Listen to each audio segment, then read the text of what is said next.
I think it's safe to say that change is on my agenda. Change for good.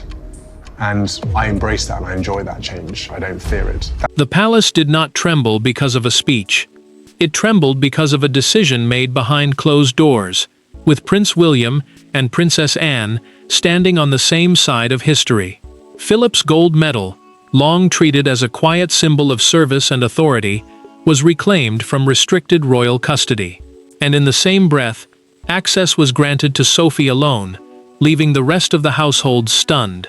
Before we go deeper into what this really means for the royal family, make sure to subscribe so you don't miss a single update. William understood the danger before anyone said it aloud. The prince knew this was not only about a medal, and Anne knew it too, because Philip's gold medal carried a meaning far heavier than gold.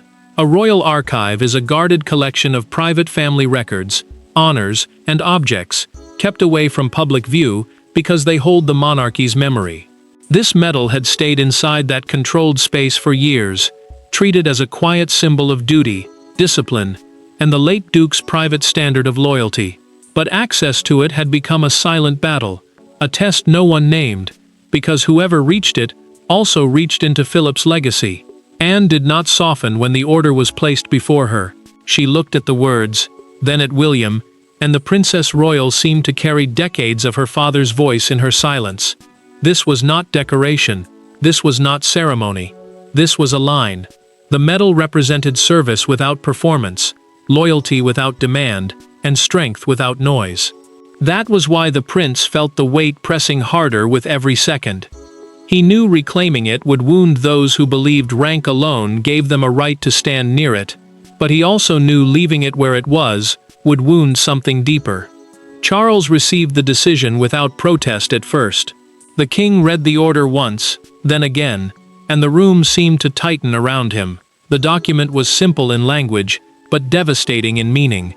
William and Anne had jointly reclaimed Philip's gold medal from palace custody and authorized access to Sophie only. A custody order, in plain terms, is the written instruction deciding who may control or approach a protected royal object. When he finally set the paper flat on the table, he did not speak. That silence was not weakness, it was recognition. The monarch could see that the decision had already gathered moral force before it reached him. Sophie's name sat alone on the page like a quiet thunderclap. The trusted confidant had not demanded the privilege, and that made her selection even more powerful. Anne believed she understood restraint. William believed she understood service. Charles saw that both of them had chosen not the loudest claim, but the cleanest one. And somewhere beyond that closed door, others were beginning to understand that the most shocking part was not that Sophie had been chosen, but why William and Anne believed she was the only one worthy of touching it. But before the palace could understand the decision, it had to confront the people whose lives were suddenly pulled into Philip's final shadow. Sophie did not ask for the medal. That was what made the decision so powerful. In a family where access often meant rank, visibility, and influence, she had built her place through patience, silence, and service. When William and Anne named her the only person allowed near Philip's gold medal, the choice felt less like a privilege and more like a burden placed gently into trembling hands. Sophie heard the news and did not smile. She pressed her hands together, as if trying to steady the shock before it reached her face, because the trusted confidant understood what others might not. This was not a gift. This was responsibility. Philip's gold medal was not just a royal honor. A royal honor is a formal symbol given to mark service, loyalty, or duty inside the family's long history. For Sophie, it meant being trusted with something tied to the late Duke's private code, and that trust could lift her name while cutting her away from others. William watched her reaction with quiet concern.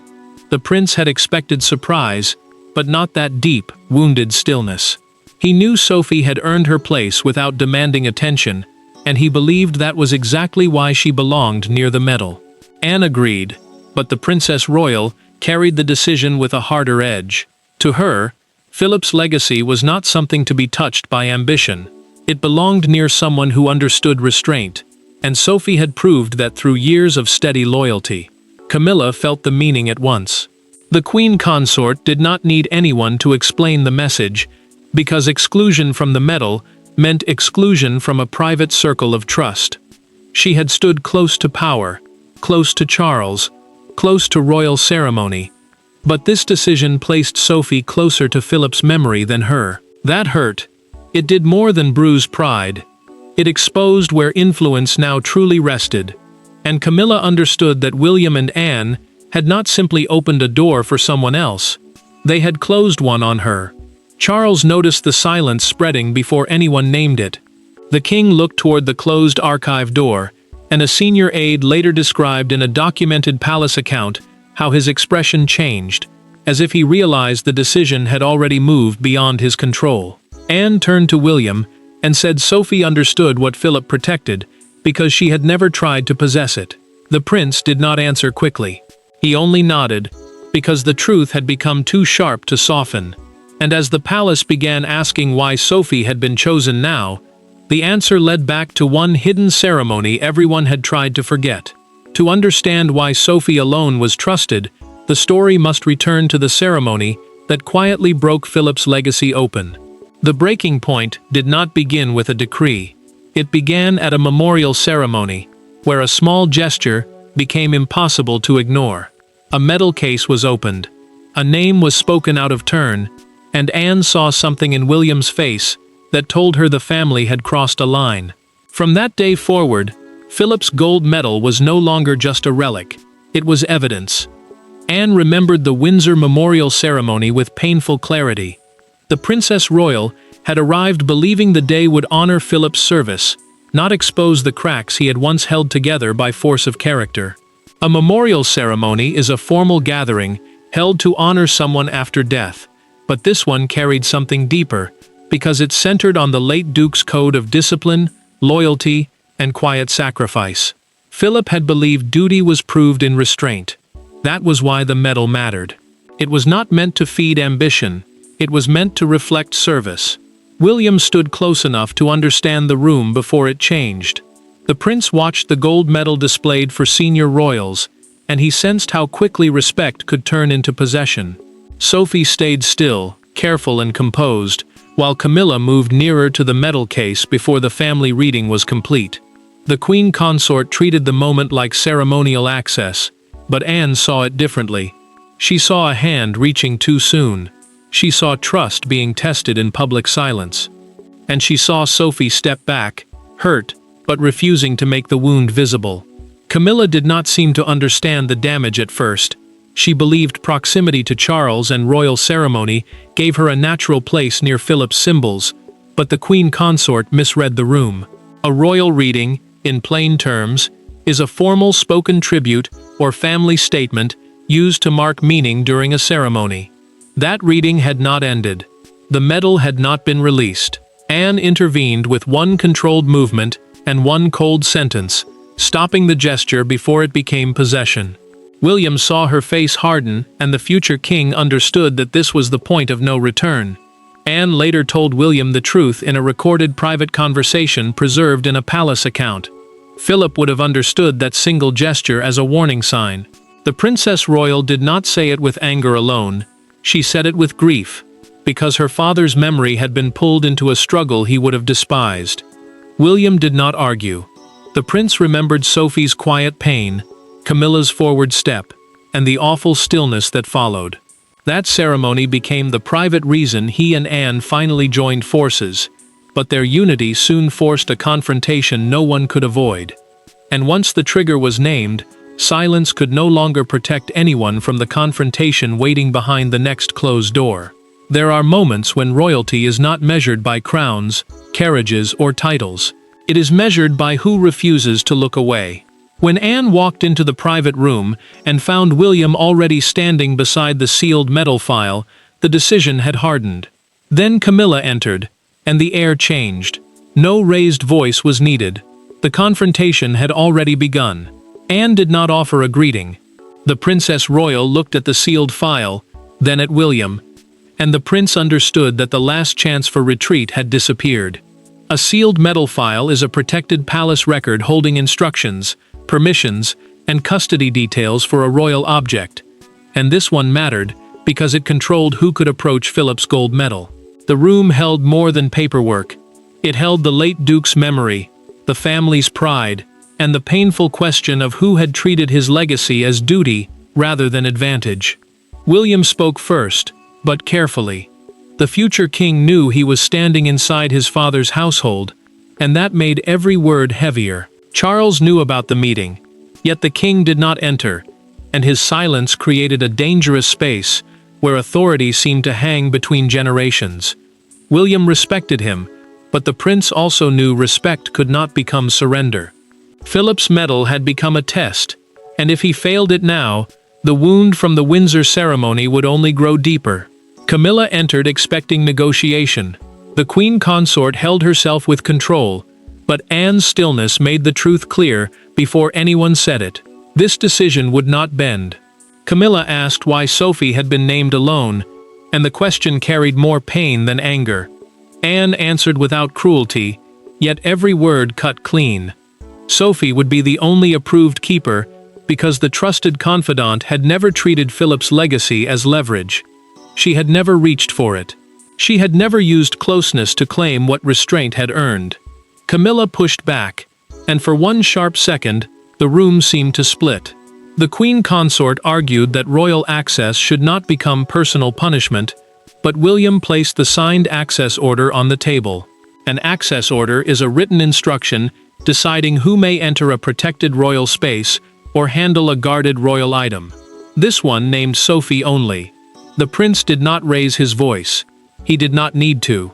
Anne watched him set the page down, and the Princess Royal knew the argument had ended. Somewhere beyond that door, Charles remained silent, but the king's absence spoke almost as loudly as the signature itself.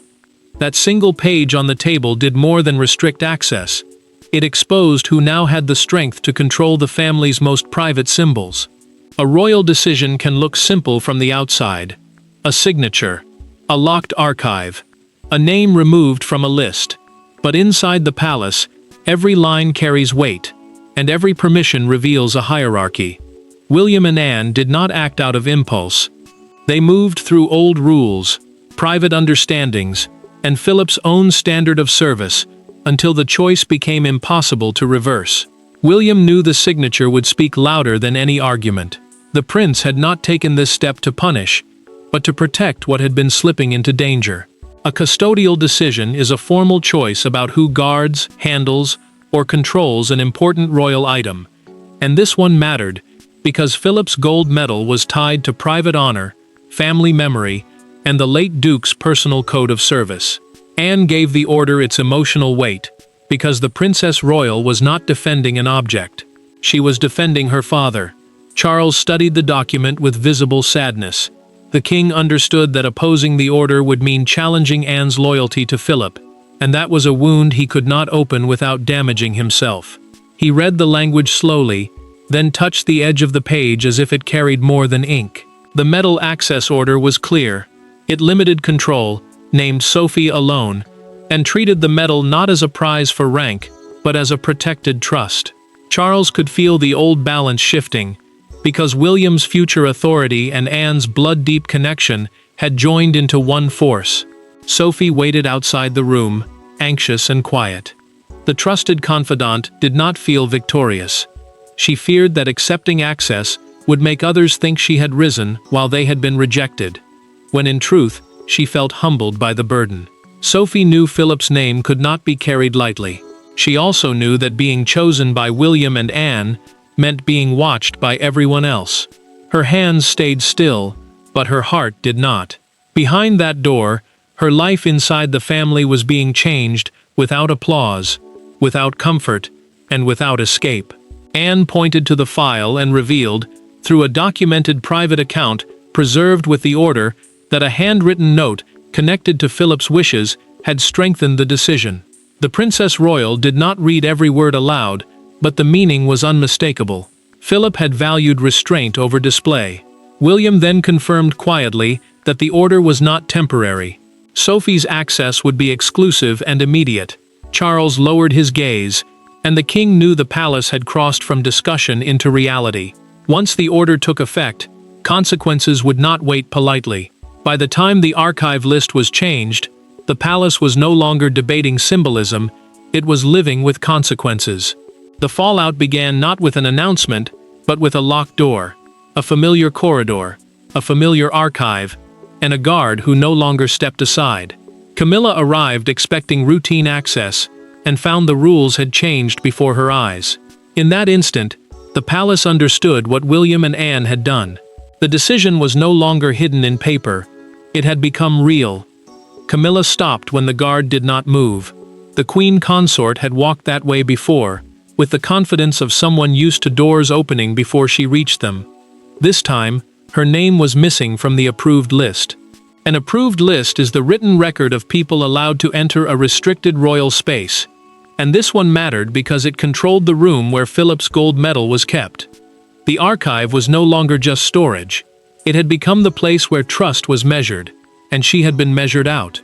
Camilla asked for the instruction to be checked again. The queen consort kept her voice low, but the crack in her composure was impossible to hide. The guard explained that only Sophie now had permission to enter, and the order carried the joint authority of William and Anne. That sentence hit harder than refusal. It meant the prince and the princess royal had not simply made a private choice. They had changed the working reality of the palace, and every staff member near that corridor now understood the shift. Sophie heard about the moment soon after. The trusted confidant did not react with pride. She looked deeply unsettled, because the access given to her had caused pain she never sought. Sophie had been chosen for restraint, yet the choice now placed her at the center of a wound. The medal was supposed to honor Philip's service, but in that first hour of enforcement, it exposed a family fracture no one could soften. Her trust had become someone else's humiliation, and that truth sat heavily on her. Charles received the report in private and closed his eyes briefly. The king knew what the locked door meant. A household instruction is a command passed through palace staff to make a decision active, and this one turned private conflict into visible consequence. Charles understood that family wounds were no longer hidden in rooms or papers. They were being felt in corridors, at doors, in silence. William had acted. Anne had stood firm. Camilla had been refused. Sophie had been burdened. And now the fallout could not be pulled back quietly. But the locked door was only the first wound. The deeper reckoning came when Sophie faced Anne without witnesses, titles, or escape. In the end, the turning point did not come from command. It came from a question. Sophie stood with Anne in a private room, far from aides and palace machinery, and asked whether she had been chosen because she was trusted, or because everyone else had failed. For the first time, Anne's steel softened. The medal had forced the family into conflict, but Sophie forced it toward truth. Sophie did not try to sound brave. The trusted confidant looked at Anne and admitted that the honor felt like sorrow, not victory. She knew the access order had given her a place no one else could enter, but she also knew it had separated her from people who already felt wounded. An access order is a written palace instruction deciding who may enter a restricted space or handle a guarded item.